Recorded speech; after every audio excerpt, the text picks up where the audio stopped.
Hi, everyone. Welcome to our virtual Happy and Healthy Hour series from the CU Anschutz Alumni Office. If you've joined us before, you know that we started the Happy and Healthy Hour series to bring the CU Anschutz alumni community together for practical advice on personal wellness as health professionals. My name is Kara Paget. I am the Senior Director of Alumni Relations for the University of Colorado Anschutz Medical Campus. And I'm proud tonight to serve as your MC. There are many ways to get involved as alumni of the campus, and our alumni team is always happy to help you connect with your school or program alumni activities. We will share information and the post-event attendee email for you to learn how to connect with the team. As you can see, we've made some changes. So tonight's meeting is being hosted in the Zoom meeting format. Unlike past Happy and Healthy Hours, attendees will be able to turn off their video or turn on their video, come off chat and ask questions, and see other attendees that are here on the screen. The new format means that you can put your chat in or your questions into the chat, or you can raise your hand and I will call on you to ask your question directly to the presenter. We thought this might be particularly helpful for tonight's topic. As someone who has spent a lot of time emailing from her couch, I'm very excited about our topic this evening and I have the privilege of introducing tonight's speaker. Amanda Skidmore is a board certified ergonomist. She is an experienced and passionate public health professional with advanced skills in ergonomics and program creation. She solves problems in novel ways by combining traditional ergonomic education with advanced somatic training. She is currently a Master of Public Health candidate in leadership and public health practice at our own Colorado School of Public Health. Thank you so much for joining us tonight, Amanda. I'm excited to learn from you this evening. It is my pleasure to join all of you. So my goal for you today is to give you some really practical tools that you can start to implement right away.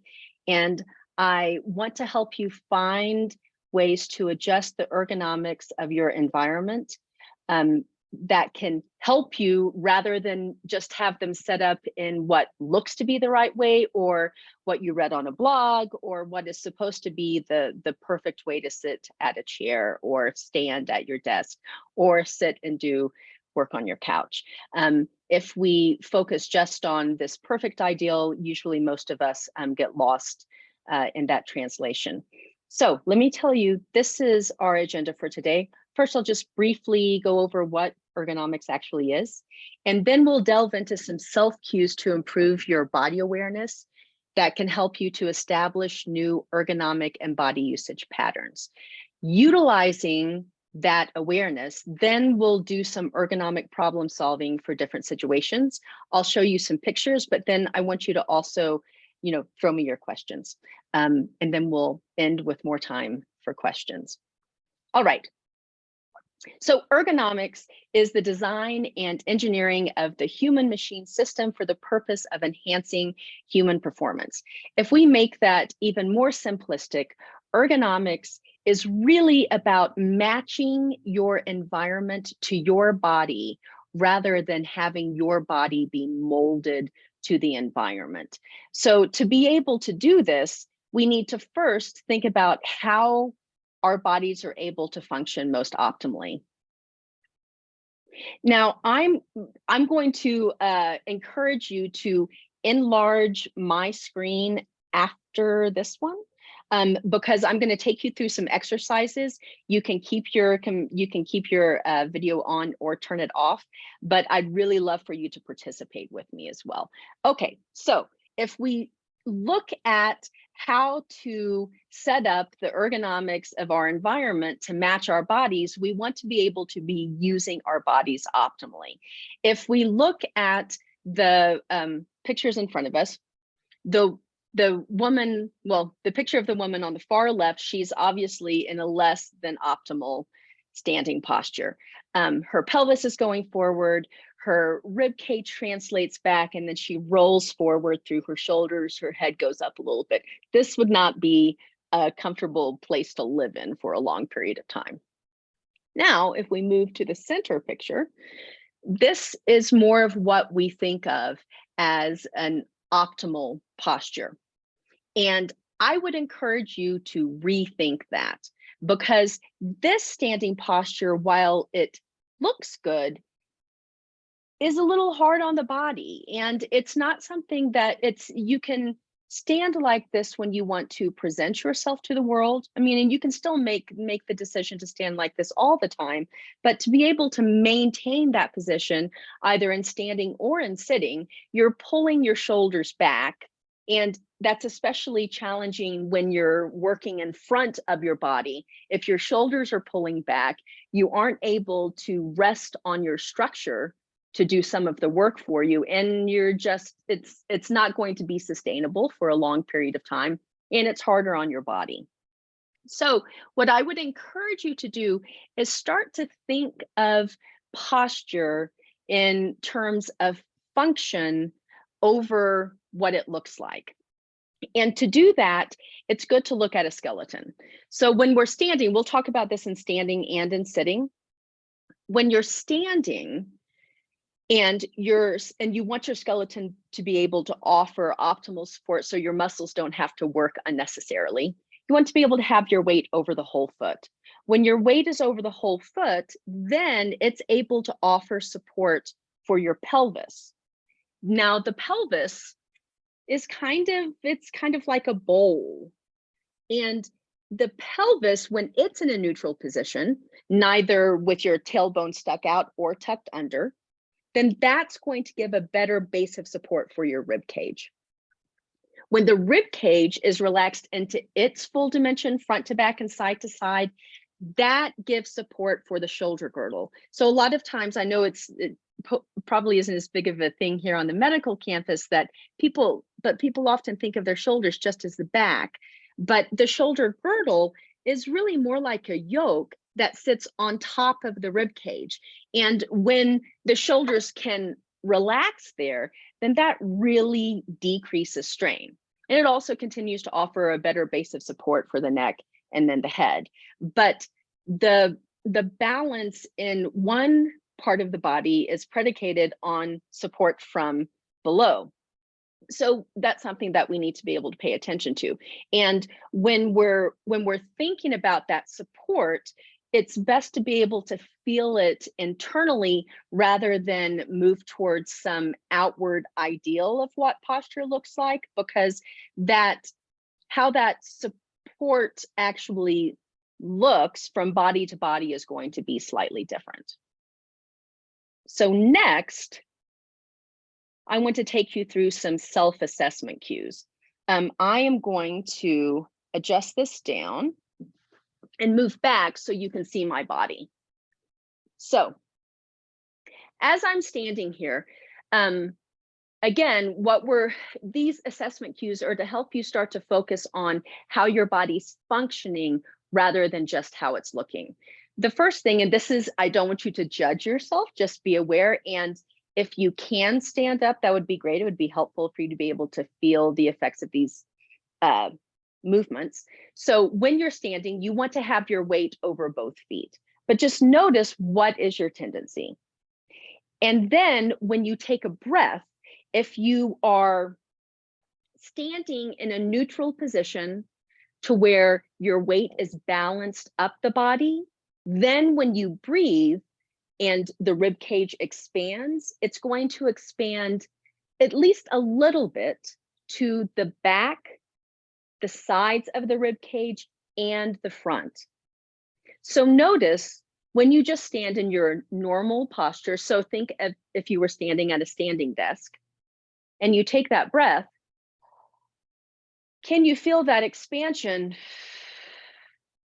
in all three sections? Now notice, let's say if we go into more of this perfect ideal, shoulders back, I can really expand through the front of my chest, but my back I'm not able to expand there because I'm compressing through the back of my rib cage. I'm in extension, so this is more open and this is closed down.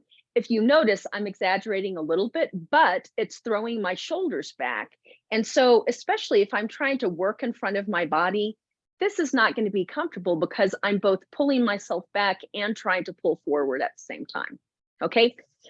Inverse of that extended position, if we go into a slump and you take a breath, It's really easy to feel the breath to the back, harder to feel it to the front. You know, and that also makes sense because the back of the rib cage is expanded, the front is compressed. So why this little exercise is so useful is it can help you realize very quickly in real time if you're able to have that flexible rib cage in all three directions and have that base of support for your shoulder girdle. The last thing to pay attention to is how easy is your rotation of your head from side to side. When we're in this extended position, it generally makes it tighter. Same thing for a slumped position. Okay, so that's a really nice way for people when they're working on the computer to go, oh wait, I'm tighter than I realized because I'm not able to rotate my head in that easy way that I know I can. Now, if we take the same idea to sitting, just like when we're standing, that we want to have the weight over the whole foot, and the whole foot would be, say, the heels and the balls of the feet. When you're sitting, you want to be able to have the weight on your ischial tuberosities or your pelvis and into your feet. Often when we sit in chairs, now I'm specifically talking about working. If you're say participating in a Zoom session, lean back, totally fine. But if you're working in front of your body, you want to be able to utilize this depth of support to the front, and it is hard to do that if you're pushed back. So you want to be able to feel yourself on top of your sits bones. This is going to be easier to do if your hips are slightly higher than your knees. The old ergonomics guideline was 90-degree. Now they know that it actually increases ease on the spine if you're slightly higher. Okay, so hips higher than knees, and you can do those same tests. Nice, relaxed breath. Notice your head rotation, and then you can experiment if you go down lower. I mean, notice how when I go lower, then it automatically starts to put me in the slump. I have to work really hard to hold myself up. So if I'm lower, then it puts me here and it's harder for me to get that 3D breath. Okay, so those are your basic cues. We're now going to move into how that translates into ergonomics, but do any of you have questions first?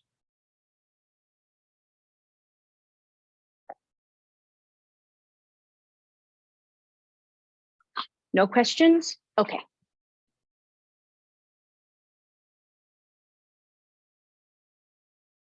All right, so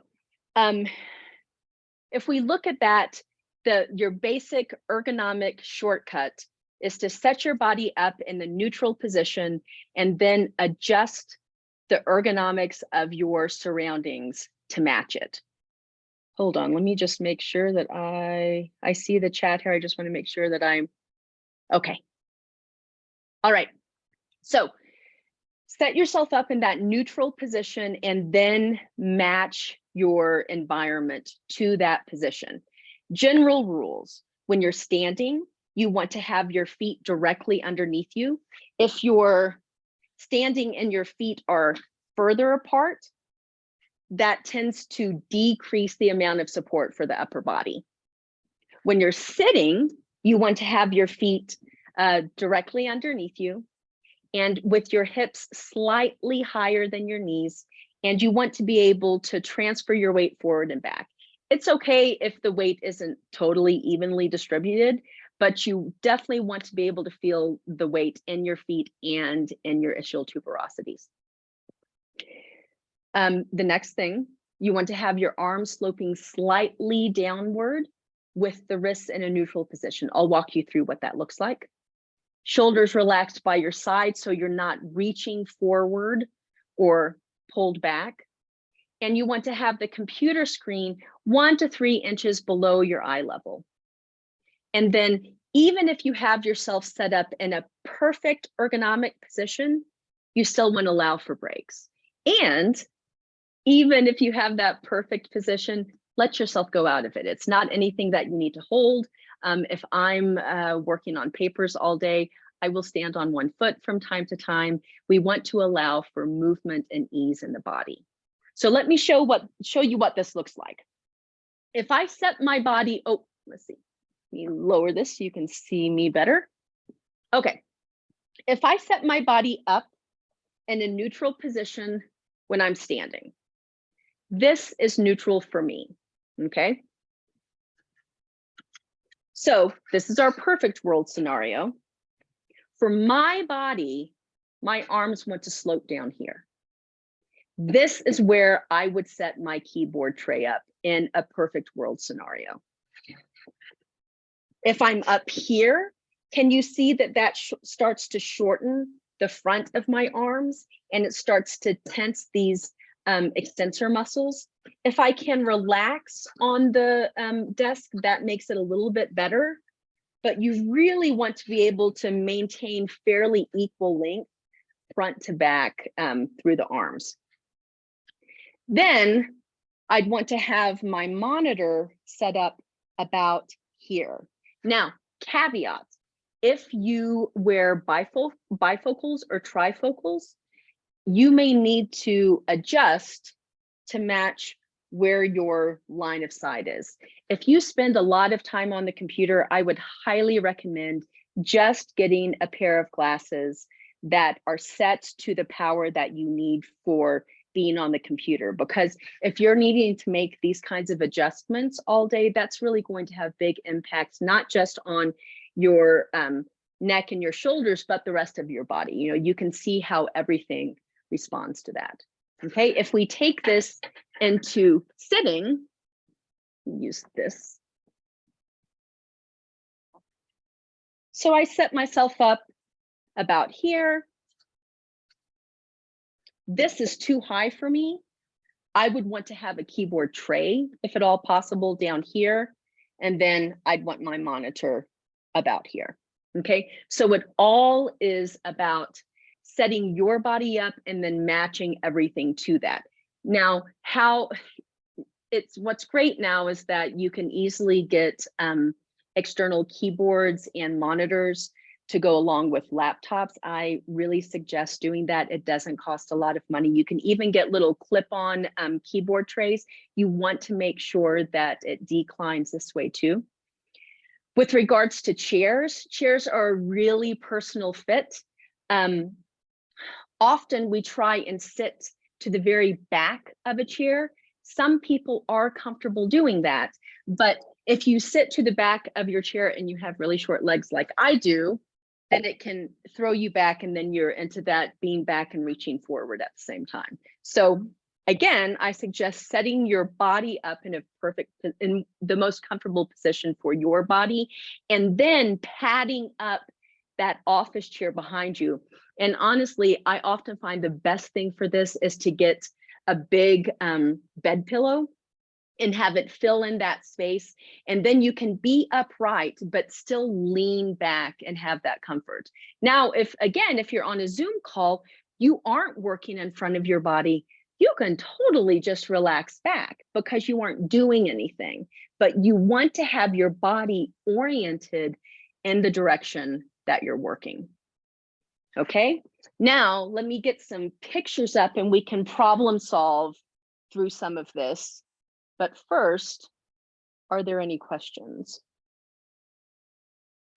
I was gonna ask, but I think you're about to address it with the whole problem solving thing, but about adjusting for if you have any like injuries with back or neck problems. Is that what you're about to get into?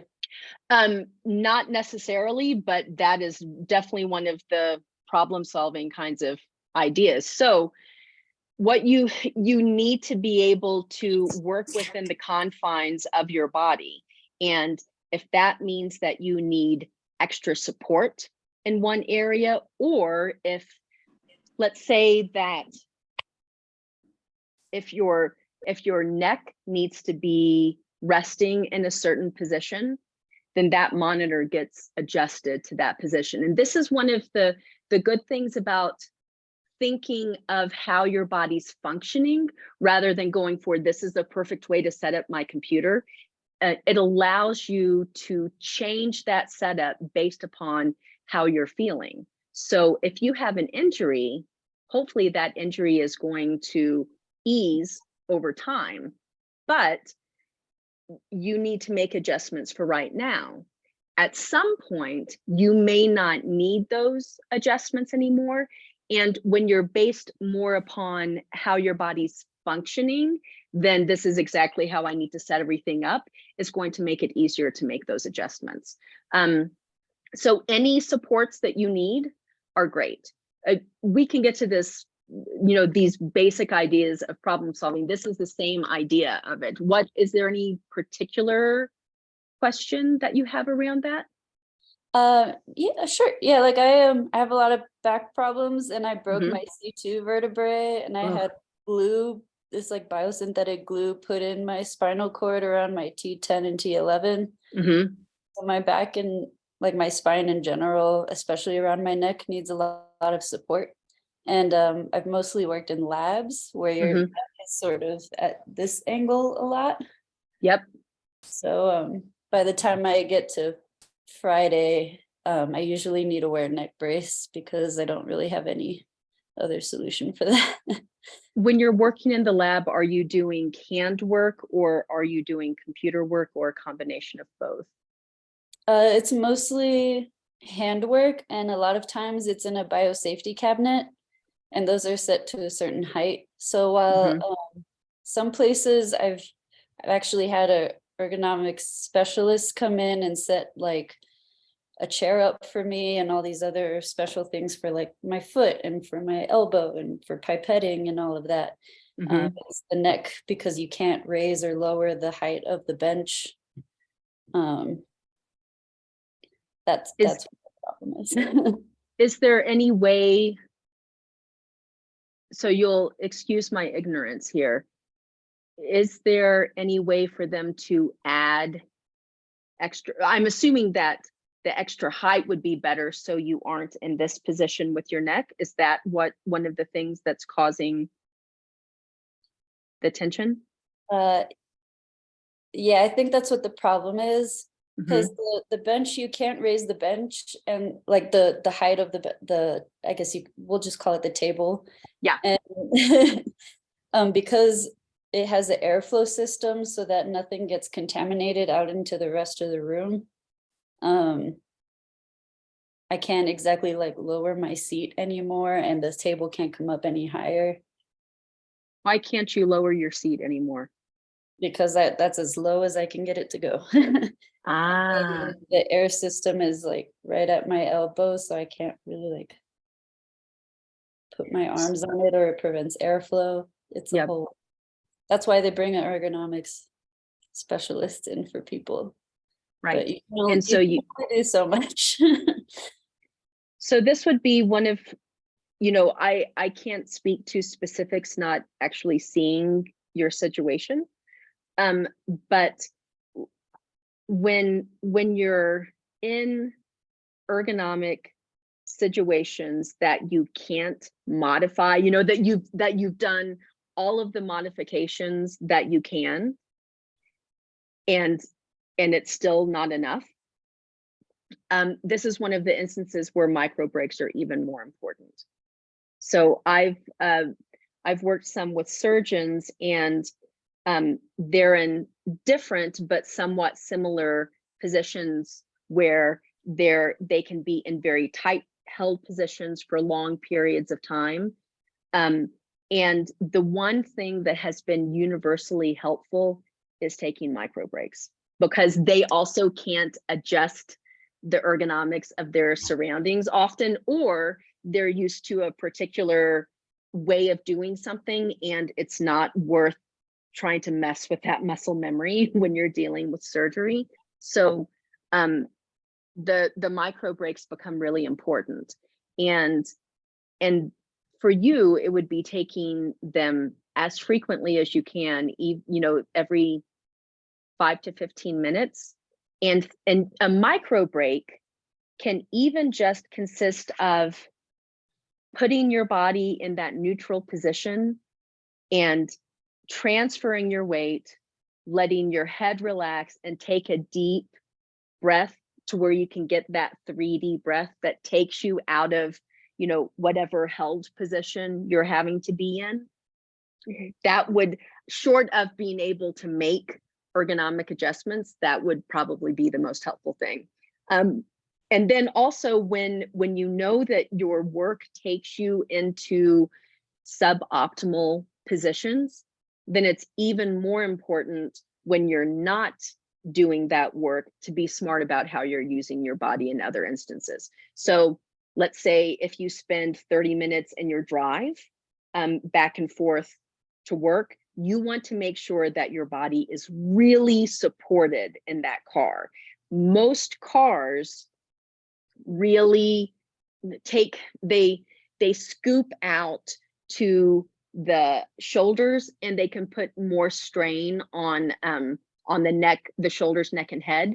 And so if you can put a little bit of support underneath your ischial tuberosity, so you can sit directly on your pelvis, and then fill in some of that negative space towards kind of the mid-thoracic area. So not the lumbar support, but up a little higher, and where you can really feel like you have support and can relax into your car seat, that can be helpful.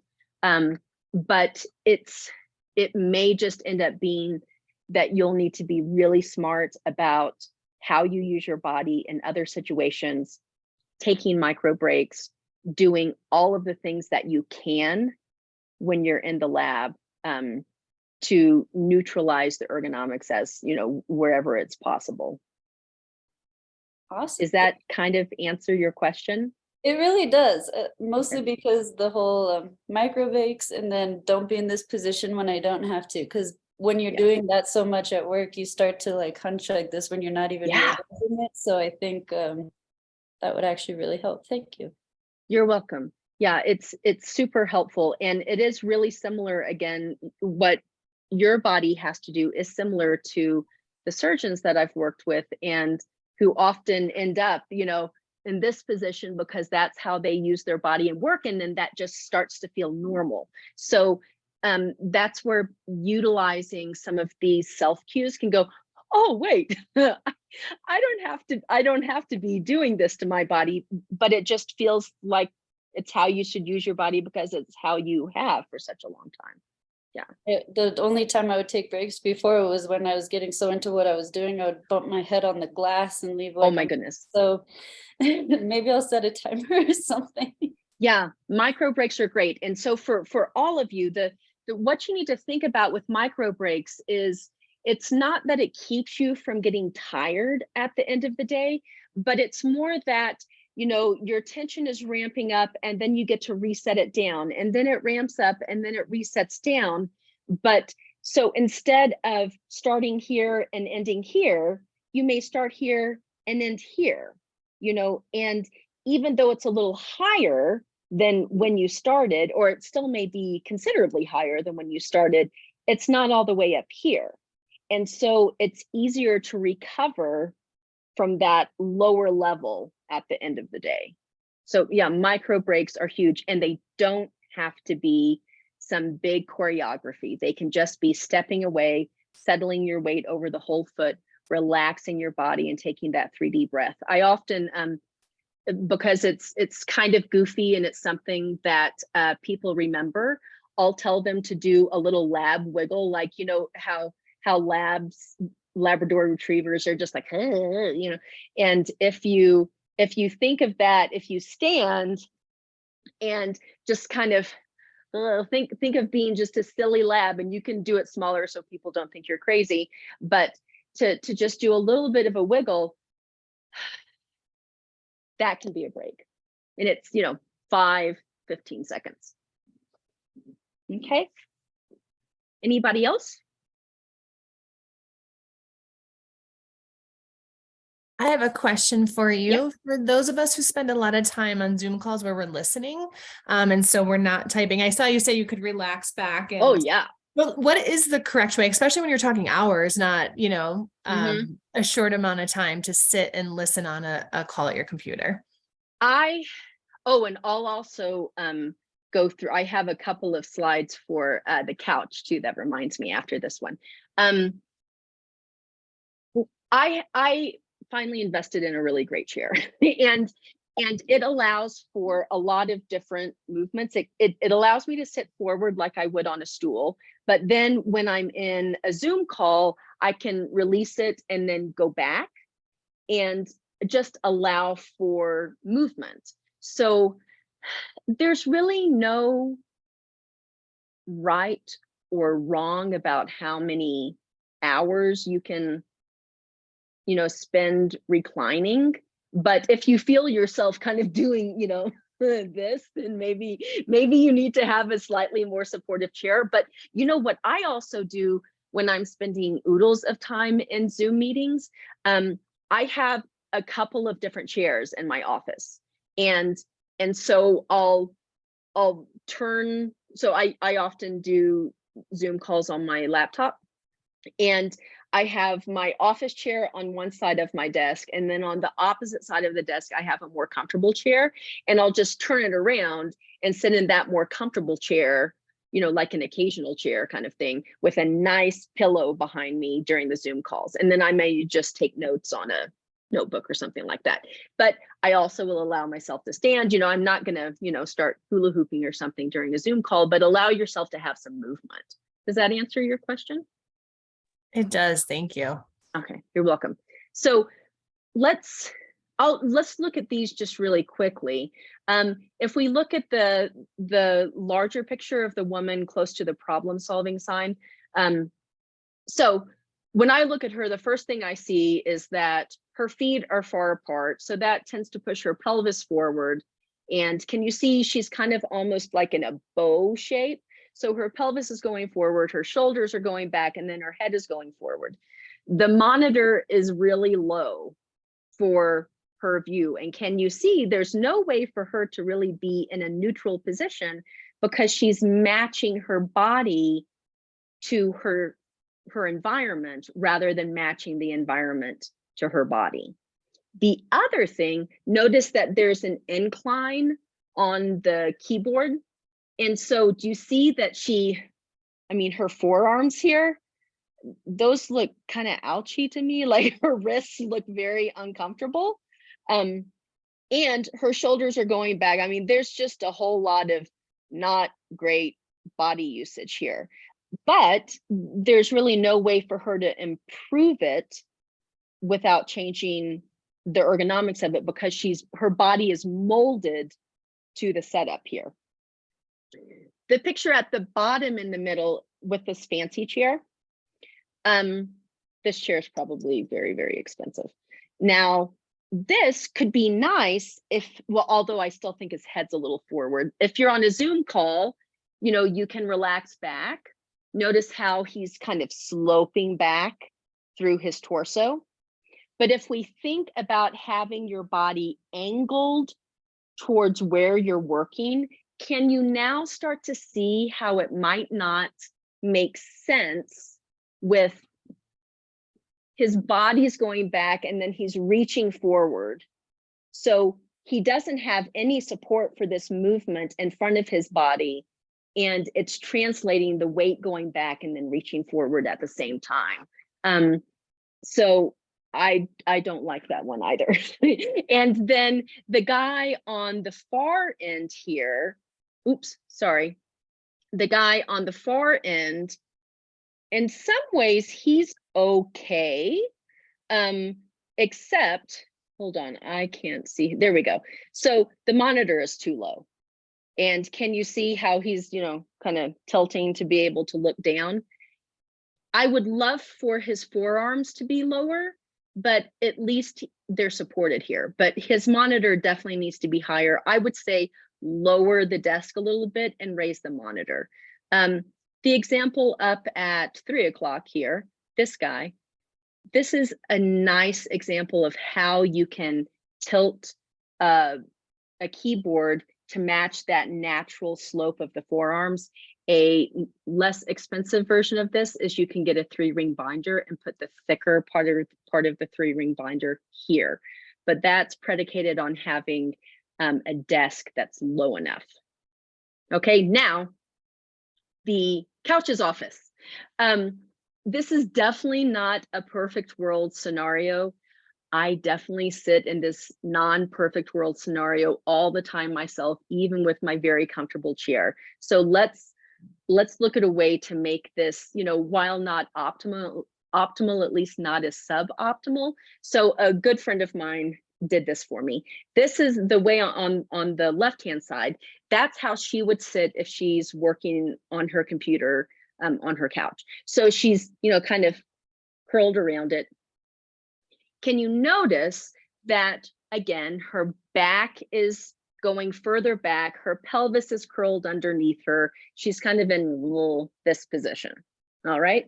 So once we did a little bit of changes here, we gave a little bit of support underneath her pelvis so she's able to be more upright. This is a variation of what we were talking about for the car seat too. And then we took just a couch pillow and put it behind her so that she's still able to relax into the couch, but she has more support. Oops, sorry. And then another pillow underneath the monitor, so it's a little closer to her. Now, you know, this is not as optimal for the forearms, but she is also being able to be supported by the pillow. And, you know, we're looking at what's less bad. And this is better for her body overall than this position. So when you're doing computer work on the couch, I'd say the biggest things is make sure that you're able to sit in a way to where, like this one here, to where your weight is distributed more evenly down into your pelvis instead of going back. That's going to put more tension on your shoulders and your neck. And then have something underneath the computer if possible, so it's not as far down for you to have to scoot down to. Okay, all right. So that is my presentation. What questions can I answer for you? Amanda, this is Jerron, and I have a question about the picture you just showed. That's very good information for me, but I remember what you were mentioning earlier about where you're looking at the screen, that it should be a few inches below your vision. So in that scenario that you just presented with the laptop, any suggestion there or any concern about the height of her screen with? Yeah, it's definitely not great. You know, and this is where you're balancing out. If I'm going to sit on the couch, this is better than the other. Can you see that at least now she is more upright? She's still having to look down. She also has bifocals on, by the way, so that informs how she's looking.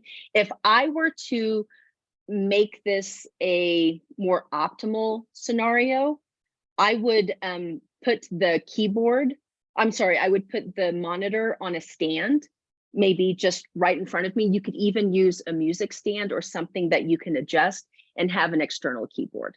And that way you could sit on the couch, but not be looking down like that. That would probably be the best couch scenario. When you're, say, sitting at a kitchen table, then you can use the external keyboard and put books underneath the monitor. But yeah, it's, you know, the couch is never going to be perfect. So I would advocate not spending all of your time on the couch. But this is a way to make it a little bit better. Does that make sense? And do you have any other follow-up questions to it? Yeah, so that's where those micro breaks would come into play here. Yeah. Do you do most of your computer work on the couch? No, but I am in a pretty comfortable chair that's at an office desk of mine. And so I do find myself having to resort to some type of height adjustment for my laptop to match my forearm length. And yeah, so but I'm often concerned that I'm visually looking down towards the screen, and sometimes I wonder if that causes some strain on my neck. Yeah, so you have an external keyboard? I do not at home, I don't, but that is something I'm thinking about. Nowadays they are so cheap. I would just invest in an external keyboard. because then it's easy to make those adjustments, and you can even get clip-on trays. But let's say if this friend of mine, if she had an external keyboard, then we would use a smaller pillow, because her arms wouldn't need to be as high as they are now. She could have them be lower. So it would be that idea of setting your body up and then matching the pillow height to that, and then looking straight ahead, getting that tray or something for the computer monitor to sit on, so it's at the right height. Does that make sense? Yes. Yeah. So I think it, like I said, it's just so inexpensive now to buy a decent external keyboard that it's absolutely worth it. Thank you. You're welcome.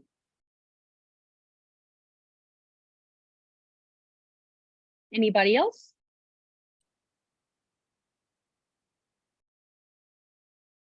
I certainly don't want to hog the conversation, but I did have another question, but Go I'm ahead. sure others have an opportunity to ask a question too.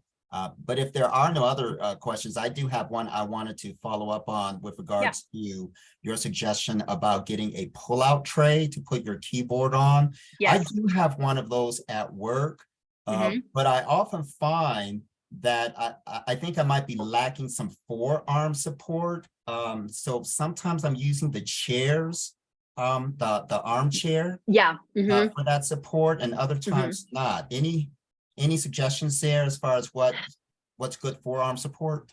Yeah, it's really interesting. So there are studies that say that people should have forearm support,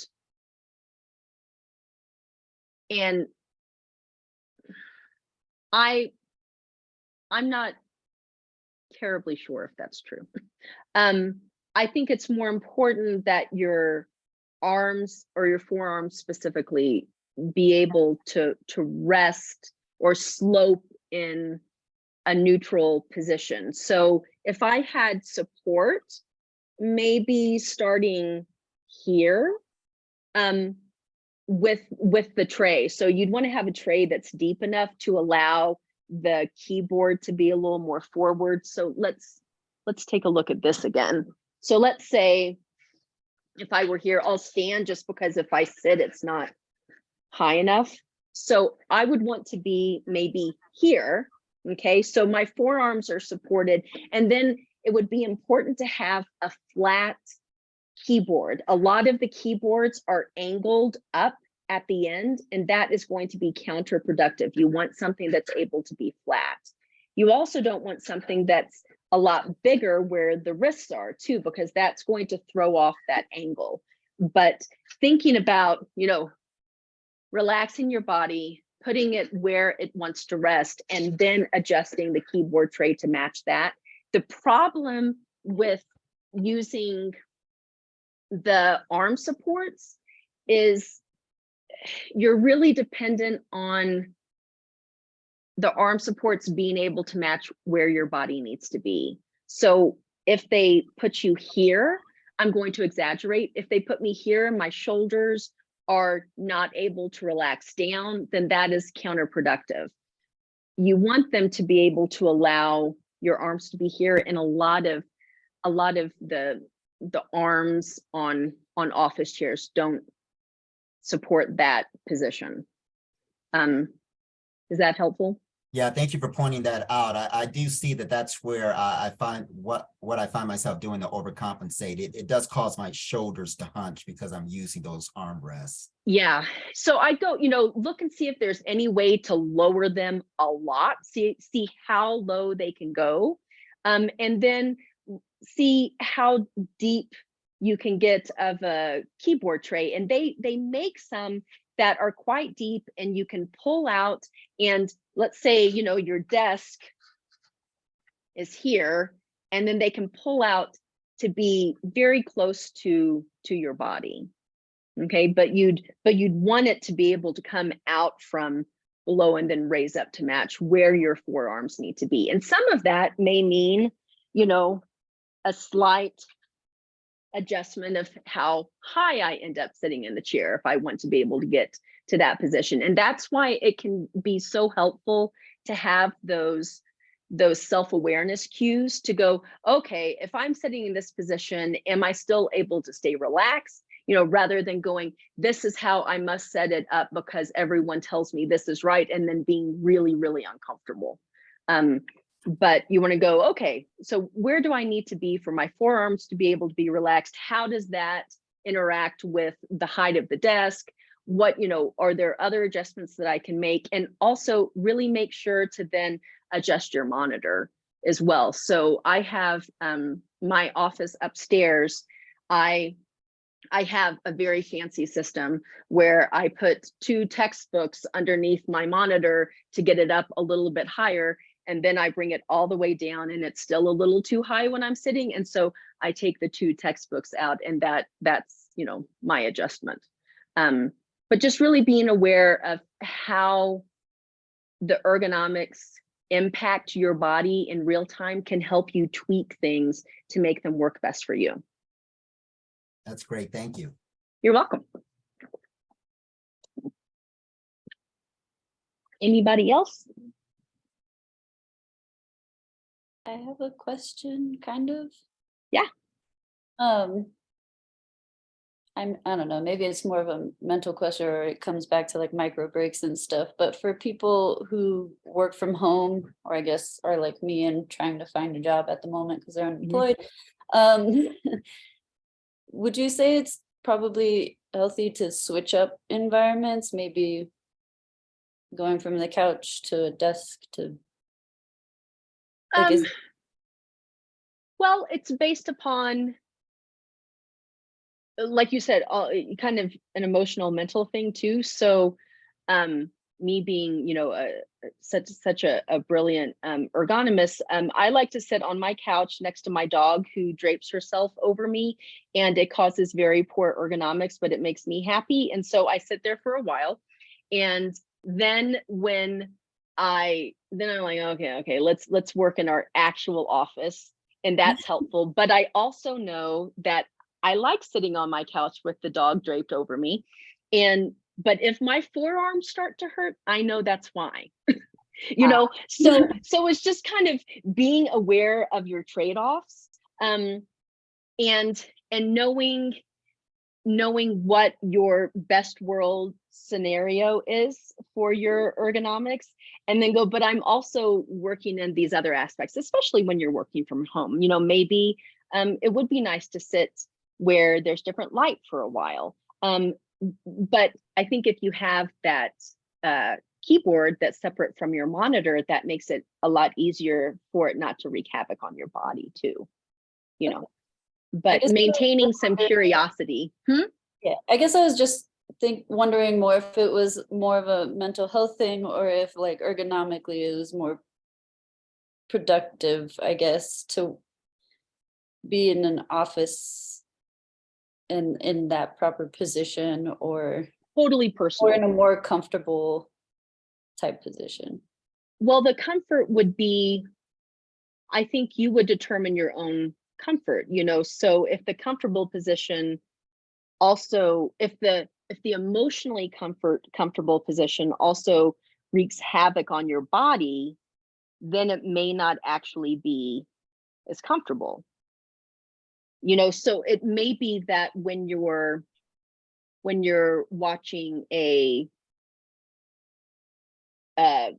recording of something, or participating in a Zoom meeting to where you aren't, you know, having to type stuff, maybe you sit in the comfortable place then.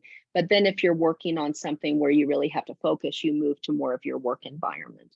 But I think that's a pretty personal decision, but also just always being aware of the trade-offs. You know, I like to sit and be draped by my dog, but if I've been doing a lot of yard work, I know it's not going to be great for my forearms, so I work in my office. And I like to work in my office. It's a comfortable environment.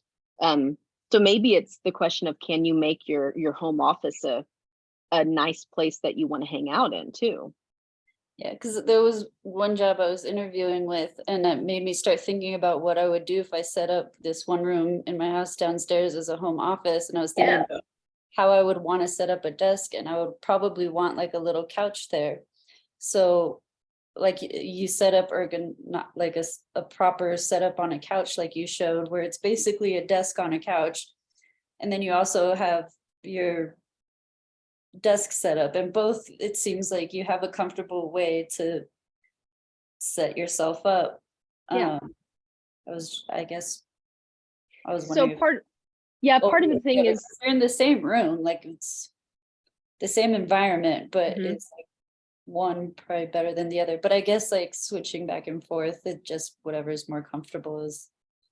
yeah, and I would say being on the couch when you're watching things and not having to type would probably be the better choice between the two. You know, and definitely making sure that you aren't swallowed by your little couch, that you have enough supports behind you that you're able to be weight bearing from your upper body down into your pelvis, and having your pelvis not totally tucked under you, that becomes problematic when you're trying to work and you're sitting on a couch. Makes sense. Yeah. Thank you. You're welcome. I have a question. For home, what kind of lighting do you recommend? Well, you can have task lighting and ambient lighting. So that is also a personal thing, and based upon how you see best. So I have a stronger light right next to my computer, and then I have an overhead light. The bigger thing that you want to watch for is that you don't have your computer set up to where there's glare coming in from a window. So you want to be able to adjust how that lighting comes in. But otherwise, the tendency is that you want to make sure that you have bright enough light. Often people do not have enough light in their workspaces. Thank you. You're welcome.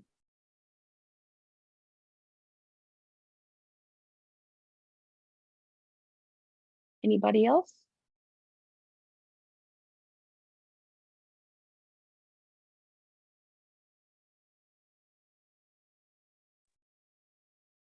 Well, Amanda, thank you so much. It's so nice of you to share your expertise with us and such hands-on practical advice. Thank you all of us. Thank you to all of you for attending this evening. I do want to highlight a couple upcoming programs. So we are hosting our next Happy and Healthy Hour on February 1st. We're partnering with the Anschutz Wellness Center on a cooking class. And so we'll be making shashuka with kale and chickpeas. So you'll get the shopping list ahead of time. It'll be in this meeting format, and you can cook with our colleagues over at the Anschutz Wellness Center. We also are partnering on the CU night at the stock show. So look for more information on that, but there is discount tickets and you can sit with CU fans on January 20th. We did also just launch our Alumni Heroes event. And so you can nominate an alum of the CU Anschutz Medical Campus as an alumni hero. So if they've inspired you, mentored, been a preceptor, a great volunteer, just sort of the image of what we want to see from healthcare professionals from our campus, fill out the form stack on our website, and then we will send them a pin with a handwritten note, and also invite them to our Heroes Party on April 20th. And so thank you all for coming. Follow us on Instagram and LinkedIn for more information. We will send all of this out to you in a post-event email, but we were so grateful to have you here with us this evening. And thank you again to Amanda for a lovely event. My pleasure.